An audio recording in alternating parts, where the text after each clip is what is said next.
friends, how are you all?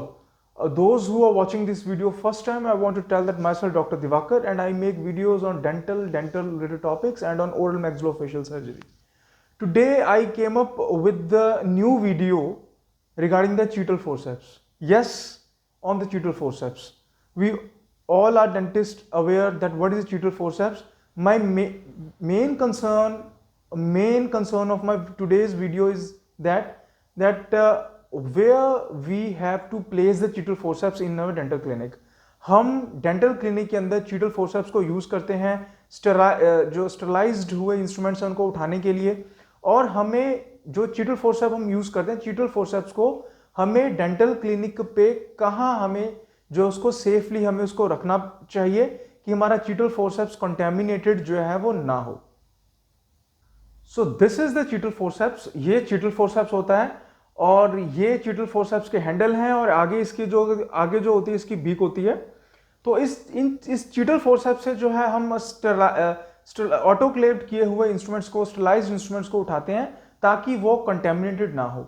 अब बात यह है कि हमें जब हम cheatal forceps हम जब यूज करते हैं तो हमें cheatal forceps को यूज करने के बाद कहाँ उसको जो हमें प्लेस करना होता है, कहाँ पे रखना होता है.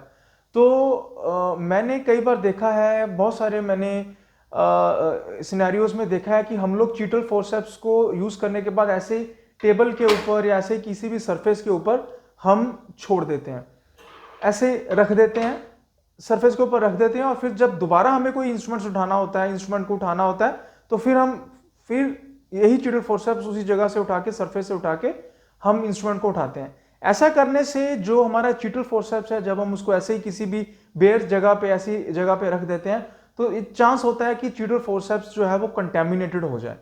तो जो इसका जो बेस्ट सोल्यूशन जो होता है cheatal forceps को प्लेस करने का, हमारे पास जो होता है वो होता है cheatal forceps जार होता है. This is cheatal forceps jar. ये cheatal forceps जार होता है. तो ये मार्केट से मैंने परचेस करा है, ये ऑनलाइन भी मिल जाता है. अप्रॉक्सीमेटली इसकी जो कॉस्ट है 350 रुपीज़ के आसपास जो हमें मिल जाता है. तो हमें जो अपने जो cheatal forceps हैं उन cheatal forceps को जो है इस cheatal forceps जार के अंदर रखना होता है, और इस जार के अंदर हमें जो है एंटीसेप्टिक सोल्यूशन डालना होता है. हम क्लोरहेक्सिडीन डाल सकते हैं, 1% क्लोरहेक्सिडीन डाल सकते हैं, 5% पोविडोन आयोडीन डाल सकते हैं इसके अंदर, और जो है 3% ग्लूटाल्डिहाइड सोल्यूशन हम इसके अंदर डाल सकते हैं. और डालने के बाद हम अपने cheatal forceps को इसके अंदर रख सकते हैं, डिप करके इसके रख सकते हैं. और जब भी हमें cheatal forceps की रिक्वायरमेंट होती है, cheatal forceps की यूज होती है, अकॉर्डिंगली हम cheatal forceps को निकाल के स्टरलाइज्ड हुए इंस्ट्रूमेंट्स को जो है उठा सकते हैं और उनको यूज कर सकते हैं.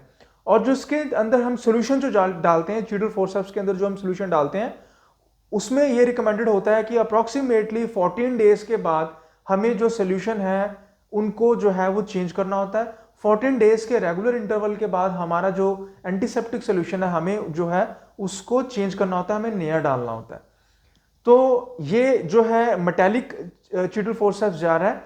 तो ऐसे ही हमारे पास जो ग्लास की बॉटल्स होती हैं, जो ग्लास की बॉटल्स जिनके अंदर ग्लूकोज होता है, नॉर्मल सलाइन होता है, जो ग्लास की बॉटल्स होती हैं, हम उन ग्लास बॉटल्स के अंदर भी एंटीसेप्टिक सोल्यूशन को डाल के हम अपना cheatal forceps को उसके अंदर डाल सकते हैं. हम मेटालिक का भी यूज कर सकते हैं, मेटालिक forceps जार भी हमारे पास होता है, और जो ग्लास के जो है जार्स होते हैं जिनके अंदर ग्लूकोज या प्लाज्मा होती है या नॉर्मल सलाइन होता है, हम उसको भी जो है वो यूज कर सकते हैं. वो किसी भी हमें मेडिकल स्टोर से मिल सकता है या हमें किसी भी हॉस्पिटल से अंदर से जो है हमें जो ग्लास जार जो है वो हमें मिल सकता है. Thank you.